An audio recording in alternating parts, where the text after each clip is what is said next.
Di tengah kekacauan revolusi Prancis, saat kepala bangsawan berguguran di bawah guillotine dan seluruh Eropa gemetar menyaksikan republik baru lahir dari darah dan api, sebuah kota pelabuhan kecil di selatan Prancis menjadi pusat dari sebuah peristiwa yang nyaris terlupakan. Namun justru di sanalah sejarah berubah selamanya. Kota itu adalah Toulon. Tidak banyak yang tahu bahwa di kota ini, seorang pemuda tak dikenal, berpangkat rendah, tanpa dukungan bangsawan atau kekayaan, muncul ke permukaan. Ia bukan siapa-siapa, tapi di balik matanya yang tajam dan strategi militernya yang jenius, tersembunyi ambisi yang akan mengguncang dunia. Inilah kisah tentang bagaimana satu pertempuran kecil melahirkan legenda besar. Bukan sekadar kemenangan militer, ini adalah titik balik. Dari reruntuhan Toulon, berdirilah seorang pria yang akan menjadi kaisar, penakluk Eropa, dan simbol kejayaan sekaligus kejatuhan kekuasaan, Napoleon Bonaparte. Kisah ini bukan hanya tentang perang. Ini adalah awal dari sebuah era.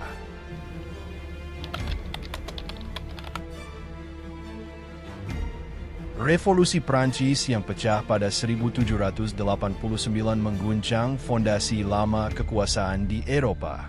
Raja Louis XVI dieksekusi, monarki tumbang, dan republik baru terbentuk dalam gelombang kekerasan yang belum pernah terjadi sebelumnya. Namun, revolusi bukan hanya melawan bangsawan dan raja, tapi juga memicu kekacauan di seluruh negeri.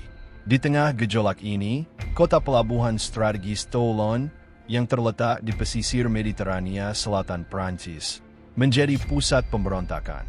Para royalis yang menentang revolusi menyerahkan kota ini kepada pasukan Inggris dan Spanyol. Bagi Republik Prancis, kehilangan Toulon adalah bencana militer dan simbolik. Jika Toulon tidak direbut kembali, maka revolusi bisa kehilangan pijakannya di selatan, dan seluruh negeri bisa kembali jatuh ke tangan monarki. Saat itulah seorang pria muda, ambisius, dan nyaris tak dikenal muncul ke panggung sejarah, Napoleon Bonaparte. Napoleon Bonaparte, seorang perwira artileri muda dari Korsika, baru saja menyelesaikan tugas-tugas kecil yang tidak menonjol. Namun nasib membawanya ke Toulon, di mana kekuatan dan kelemahan militer Prancis saling bertabrakan. Komandan senior di medan pertempuran saat itu banyak yang tidak berpengalaman atau tak kompeten, dan strategi pengepungan terhadap kota Toulon berjalan kacau. Napoleon, meski masih berpangkat rendah, berani mengajukan rencana strategis baru, merebut Bukit Legolette dan Faronheix yang mengontrol pelabuhan Toulon. Jika pasukan Prancis bisa menempatkan artileri di sana, maka armada Inggris dan Spanyol tidak akan bisa bertahan. Pendekatan Napoleon revolusioner. Ia bukan hanya berpikir sebagai ahli artileri, tetapi juga sebagai ahli strategi jangka panjang. Ia merancang dan menempatkan meriam secara presisi untuk menekan pasukan musuh dari jarak jauh. Langkah ini menunjukkan bakatnya yang luar biasa dalam membaca medan perang.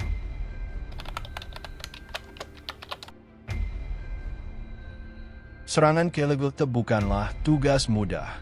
Bukit tersebut dijaga ketat dan diselimuti tembakan artileri musuh.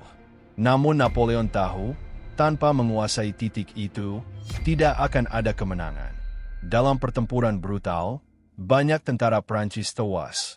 Namun dengan semangat revolusi dan taktik jitu, mereka akhirnya berhasil merebut posisi tersebut. Setelah bukit dikuasai, Napoleon menempatkan artilerinya dan mulai menembaki kapal-kapal musuh di pelabuhan. Tembakan artileri yang menghantam tepat sasaran memaksa armada Inggris dan Spanyol mundur dalam kekacauan. Namun kemenangan tak datang tanpa luka. Napoleon terluka di paha oleh bayonet dalam salah satu bentrokan. Tapi namanya mulai terdengar di kalangan para jenderal dan pemimpin politik di Paris. Semua orang mulai bertanya, siapa perwira muda ini yang mampu membalikkan keadaan?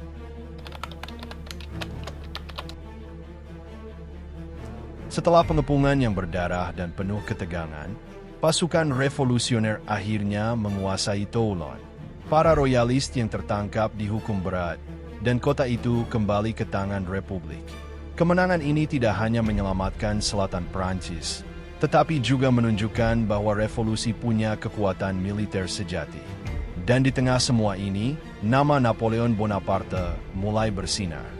Ia dipromosikan menjadi Brigadir Jenderal pada usia 24 tahun. Toulon menjadi batu loncatan yang menentukan dalam karirnya. Dunia belum mengenalnya, tetapi para petinggi revolusi tahu mereka telah menemukan seorang jenius militer. Tanpa kemenangan di Toulon, Napoleon mungkin hanya menjadi catatan kaki dalam sejarah.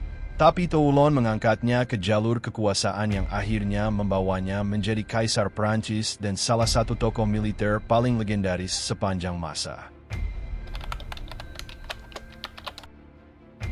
Pertempuran Toulon seringkali dilupakan dalam daftar pertempuran besar Napoleon.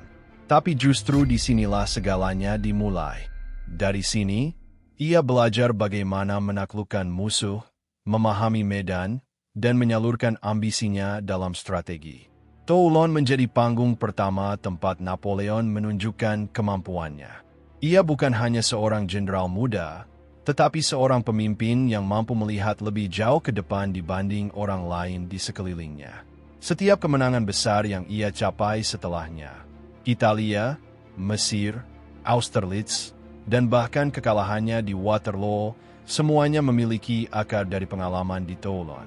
Hari ini, Toulon berdiri sebagai kota pelabuhan modern yang tenang. Namun jika Anda berdiri di atas Bukit Violeta dan melihat ke arah laut, Anda mungkin bisa membayangkan meriam-meriam yang dulu diletakkan Napoleon dan bagaimana dari tempat itulah sejarah dunia berubah selamanya.